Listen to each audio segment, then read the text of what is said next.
it's time for the next speaker, which is Peter. He's not just known as Peter, he's also known as Bjarne Rosa, who's got an MA in Film and Media Studies. He is the subtitling development manager at DR, which is Danmarks Radio, which is the Danish public service broadcaster. Where his main focus is on speech recognition and quality control, which is a very good thing. He has 19 years experience of subtitling theatrical films, TV shows and news programs with Chinese as a niche language. I didn't know he spoke Chinese. Well, he does indeed, yes. He is the co-author of Guidelines for Subtitling in Denmark,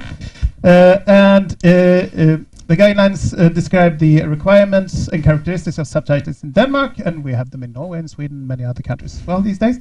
And they're endorsed by a majority of industry stakeholders. And it's currently, your main focus is on refining speech recognition for live broadcast, which is a very tricky thing. And you will now be talking about cutting-edge AI technology in subtitling. Insights from Danmarks Radio. All right, we'll just say, cutting edge AI, I think that's a little tongue-in-cheek because the results I'm going to present today are actually almost 2 years old, so it's not that cutting edge anymore. 3 takeaways, key takeaways you should remember after my short talk is that our bottom-up approach to AI is actually very beneficial. This revolution should come from the roots, from the ground and up, and not be pushed upon us from management. We made and you'll hear more about that, we made a little playground, and that was actually a very good way to get introduced to AI. Because AI is a great tool and it can handle absolutely anything decently. And decently is the key word here. It really does everything we ask of it, just not very well. And maybe that's good enough. I don't know. At least I want to say to you today, try it out. Don't be discouraged if it doesn't work the first time. If you're a pilot and you have to fly an airplane, you have your autopilot, and that's very nice, but you still need a bit of training to pilot a plane, I think. Couple of words about DR, Danmarks Radio, Danish broadcasting. Yes, as Jan said, my name is Peter, and I'm a subtitle editor at Danmarks Radio, and I've been that for around 20 years now. We have 40 subtitlers in-house, actually, which is quite a lot. And we mainly subtitle programs with very short deadlines, even without any deadline at all, because it's live broadcast. So we two years ago we decided that we wanted to have that new thing that everybody was talking about. So we launched a series of workshops, and we basically hired a robot for fun. 1 year ago, the new thing on the block was custom GPTs. So you could just teach your chat GPT a little. So we taught it everything we knew about subtitling. We just threw all the national guidelines and rules at it, and pretended to hire it as a new colleague. And I have to stress, this is a disclaimer, this is really not scientific research, and I really have to stress that today with so many researchers present, because we were actually just fooling around with this new technology at the DR. So we hired a robot, and we put our heads together and came up with 10 disciplines that we wanted it to do for us.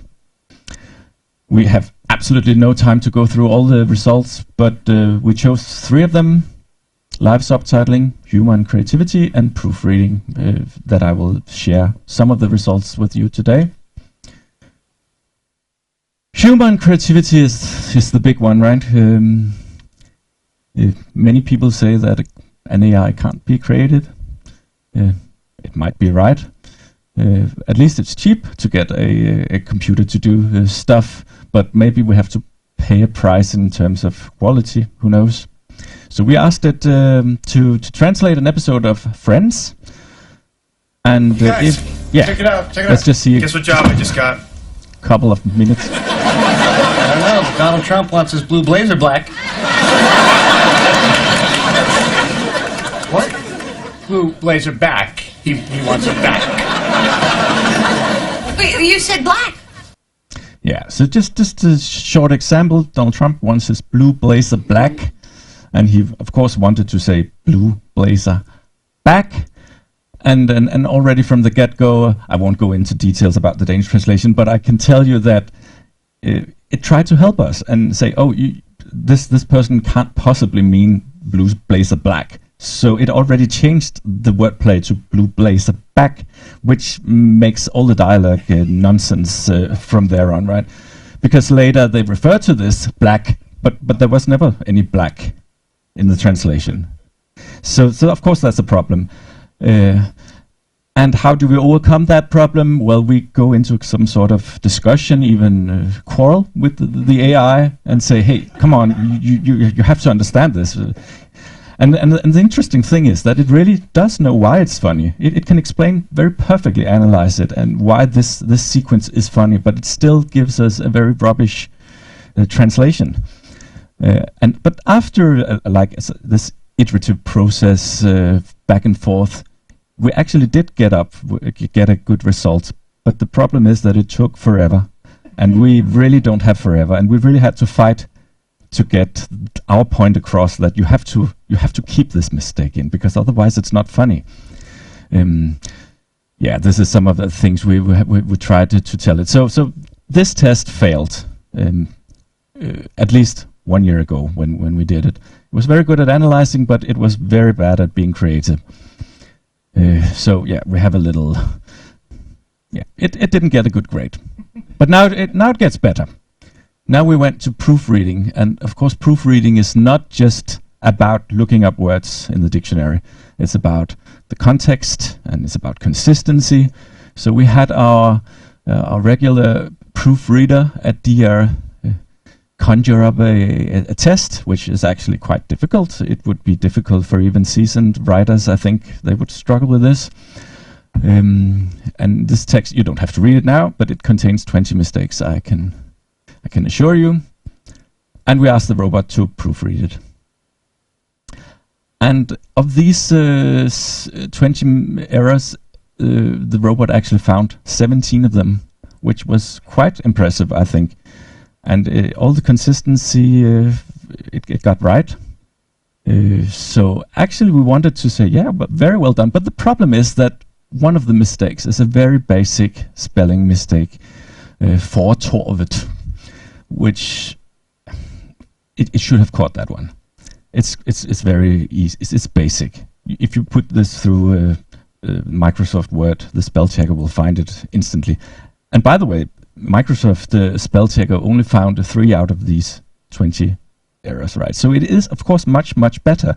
But if we can't count on it finding these basic mistakes, we just simply can't use it. So that's why we give it an average grade anyway. Then we came and wanted to have live subtitling, and it was very interesting to hear Martin just call it a scam. If you believe that you can make a good live subtitling, because we actually think we can, but we'll see about that. Live subtitling is, of course, a very specific, unique discipline within subtitling, because, normally when I go to work, I have a full work day to translate a 30-minute program. Here we have no time. It's live. You have to do it in real time, and of course that affects the quality. And we have an example here we see some live subtitles. They're usually presented word by word, because you just don't have the time to put on a block of text. Because if a person says traditional, you already have to know what he's going to end the sentence with. So of course that's no good if you want it to be perfectly in sync, which you do. So we asked the robot to live subtitle an interview in the news, and it actually did quite good. And because this interview was conducted at a very calm pace, it also kept it within the reading speed that we like. Because of course you can see at the left, it has much more text, the computer, than the human. And of course there are many mistakes in it still, but it's live. And I think it's quite good result. And if you compare it to the human, both have mistakes, but the human also made mistakes. And you can see that the human actually left out quite a bit of information, which is of course not good. You want as much as possible. So this time we said, well done, almost comparable to a human. And we wanted to move on with this part of the technology. But all in all, we had these 10 disciplines, and 4 of them were actually good enough to be worth exploring further, which we then did. It's also important to mention that the robot really didn't surpass us in any of these disciplines. The human product was always the better product, I think, or at least on equal terms, right? It was never better, at least in terms of quality, of course, because it was better in terms of time used, the speed, and sad to say the price as well, the cost is of course much cheaper. And if you want to see all these results, I have a report available. You can just you can get it upon request. It might be interesting for others to see, but of course I encourage you to try it out yourself. And what we did was cherry pick the promising tools that we wanted to move on with, and one of them was this what we just saw. Oh yeah, I have to mention this because I think this was actually the most mind-blowing thing we did. After we had it do all these tasks, we asked it to just make a new subtitle application for us that integrated all this and much more, and it did. So in 1 minute we got a new application that could actually do all these things decently. So I think that will be one of the most useful applications of this technology, that you can actually custom make your own applications for exactly what you need in subtitling. Then we have the Olympics, and this is more recent, a couple of weeks ago. So now it's almost cutting edge. This time chose to really hire this robot and say, welcome, you now have a job. We want you to do real work this time. And the Olympics is of course a massive event with 2 weeks of from the morning to evening broadcasts on the Danmarks Radio on 5 channels. It's such a massive event that we couldn't possibly live subtitle it ourselves. We needed help. So we gave this robot one of our channels, an online channel, and told it to live subtitle it, because the alternative would have been no subtitles. And we figured that something is better than nothing. And sports is of course very challenging. 10,000 athletes' names from all over the world. Of course the language model didn't have any of these names from the beginning. It's a very noisy environment. People are yelling, which is fine, but not for a computer that has to distinguish voices. And then the sports terminology is of course very specific. And I won't show you this example, but BMX, bicycling, is just, I didn't understand anything. So I wouldn't be able to bring the example because I wouldn't be able to transcribe what they said, because I didn't understand anything. And then of course we have those 2 guys just screaming and yelling throughout the event, which also makes it much more difficult than a normal interview. One of the interesting choices we made was to make our own application, program it from the ground almost. Of course we use a language model, we use Speechmatics, as Martin also mentioned before, one of the best, I think. But we did all the programming ourselves. which was an incredible effective approach, because every time we got an idea, couldn't we make this feature? We just made it, which was, of course, very interesting. It was quicker to introduce new features than it was to just describe the feature to an external software engineer. So that was a very good way to do it. And we had three principles: the preparation, and by preparation I mean dictionary preparation, a custom dictionary every day. Only it couldn't take more than 15 minutes, because sometimes we had 500 names on a day and we had to put them in, otherwise the computer would just make many mistakes. If in doubt, leave it out. That was also a very good principle. It takes a little time to explain it, so I will be very quick. The computer actually knows when it's on shaky ground. It knows that this sentence is probably not correct. Do you want it anyway? And we say, no, thank you. You can keep it. So we omitted a lot of sentences that we knew probably wouldn't gonna make it. So and that made, of course, the quality much higher, because we didn't have these embarrassing mistakes. Apart from that, the robot was on its own. We didn't want to help it. We wanted to get a baseline on to see how good it was. This is just a completely random example, so you can see how it looked. And of course, it's word by word, so it doesn't look that good, I think. Prøver at få forsvaret til at reagere, og så en aflevering ud i hjørnet. Der kommer der en træer fra toppen i stedet for. Den sidder der. Og vi fik nævnt det kort inden vi gik i gang, at de ville lede efter 3-pointsskud, og det skal jeg da også love for. De har allerede sendt 10 afsted. Og det her, det elsker jeg altså at se. Lige nogle high fives, når man får slået bolden ud af banen. Det skal også fejres. Yes, that's how it was. It actually went quite as expected. The things we knew was going to be great were great, and vice versa, right? The good thing is it was in perfect sync, which Martins just claimed wasn't possible, but it was. And of course it was because we cheated. Like Martin just said, we delayed the signal 7 seconds, which meant that our subtitles could catch up. And that's also why you actually saw some text before it was actually uttered, right? So of course we cheated, but I think 7 seconds is worth it. The confidence score prevented all the silly mistakes, and the dictionary worked well. The bad is still too much text, especially when people really get going. Two people.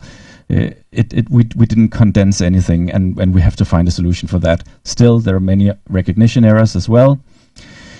Of course, with each model update, it gets better and better, but it's still not good enough. And no speaker diarization. I don't want to talk too much about it, but that's the viewer doesn't know who is saying what. So the robot just merges people's statements, and if you have an interview, it's very silly to have the question merged with the answer. And of course, there's a solution to that, but it's not that clear. The perspectives. I think AI is a great tool, but in the hands of a professional. But we have to admit the robot can handle a few tasks on its own, unsupervised. But perhaps a hybrid model would give us the best. We have a lot of ideas for how to combine the best. The computer could make the rough transcription and hand it over to a human that just put on the final touches. We don't know. That's a possibility. And then lastly, I want to say that in this age of fake news, I think it would be great if a media outlet like Danmarks Radio took upon itself to stand for credibility and trustworthy subtitles, and that needs a pilot in the cockpit, even though we have a very good autopilot now. So thank you for listening to me and my little robot. I think we have a couple of minutes for questions, comments, protests.